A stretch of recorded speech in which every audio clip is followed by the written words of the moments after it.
Assalamualaikum warahmatullahi wabarakatuh. Saya Dini Afifatul Ulia dari Prodi PGMI semester 5A. Di sini saya akan mempresentasikan terkait bisnis plan saya untuk memenuhi UAS mata kuliah Edupreneurship. Rencana bisnis saya yaitu bisnis bimbingan belajar yang bernama Raih Cita Academy. Lokasinya yaitu di Jalan Gelagah, Tulungarejo Pare. Target marketingnya siswa TK dan SD. Baik, Raih Cita Academy ini adalah sebuah layanan jasa bimbel untuk anak TK dan SD ini.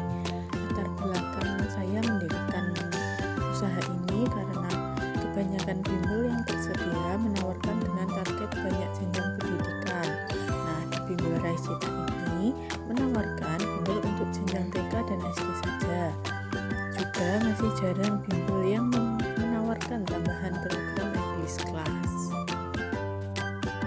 Nah, terkait nama Raih Cita ini diambil dari kalimat utama yaitu meraih cita-cita. Nah, diharapkan siswa di bimbel Raih Cita ini dapat meraih cita-citanya sesuai yang mereka harapkan. Dan untuk akademinya yaitu kata dalam bahasa Inggris yang merujuk pada kegiatan pendidikan atau lembaga pendidikan. Memilih nama Raih Cita karena kata tersebut familiar diucapkan oleh kalangan masyarakat.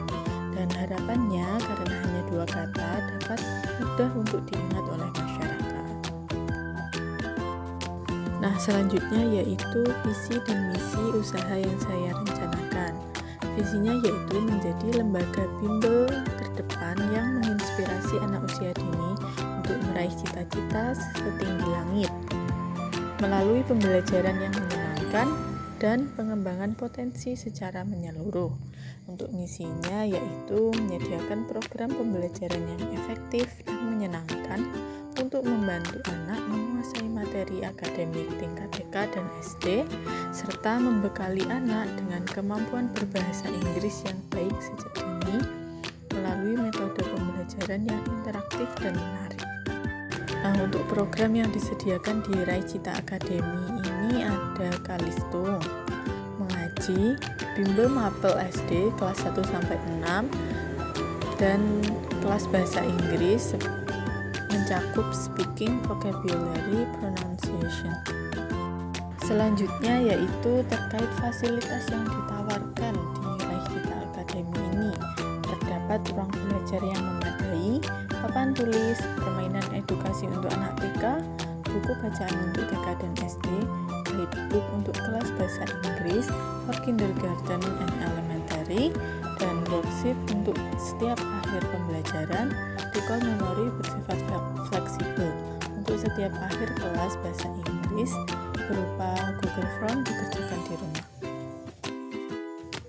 Nah, dalam menjalankan bisnis ini saya tidak seorang diri. Di sini ada tim saya, ada saya sendiri dari PGMI IAIN Kediri, dan ada kakak saya dari PG PAUD UT, ada teman saya dari PG SD UT, dan ada sepupu saya dari Tadris Bahasa Inggris Win Maliki.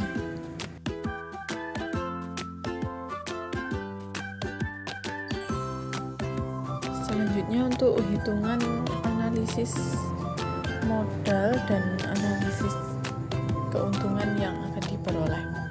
Untuk modal awalnya terkait ini renovasi ruangan, biaya perlengkapan seperti meja, papan tulis, karpet, dan permainan motorik TK serta buku bacaan anak SD itu dibanderol modal awal 12.409.750.000. Selanjutnya terkait biaya operasional.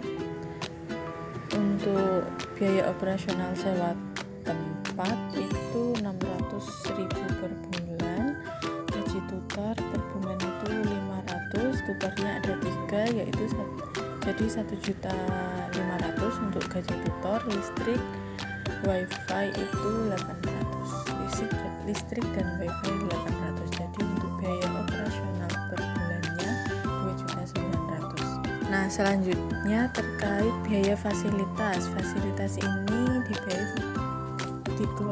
biaya fasilitas ini dikeluarkan 3 bulan sekali. Terkait permainan motorik, biasanya tambah 1 unit mainan atau perbaikan mainan itu 50.000, dan penambahan meja atau perbaikan meja 55.000, tambahan buku bacaan, vakum atau laundry karpet 50.000. Nah, jumlah perkiraan biaya pemeliharaan per 3 bulan sekalinya itu 195. Selanjutnya yaitu tarif bimbel. Tarif bimbel untuk TK per bulannya 150 dan tarif bimbel untuk SD per bulannya 175. Selanjutnya yaitu proyeksi laba. Proyeksi keuntungan per bulannya untuk dihitung dari pendapatannya ya, itu target siswanya 25 siswa, jadi 150 untuk TK-nya, 150 kali 25 itu mendapat 3.750.000. Untuk SD-nya juga target siswa tetapnya itu 25, jadi 175 dikali 25 dapat 4.375. Jadi untuk proyeksi keuntungan dari tarifnya saja itu 8.125. Selanjutnya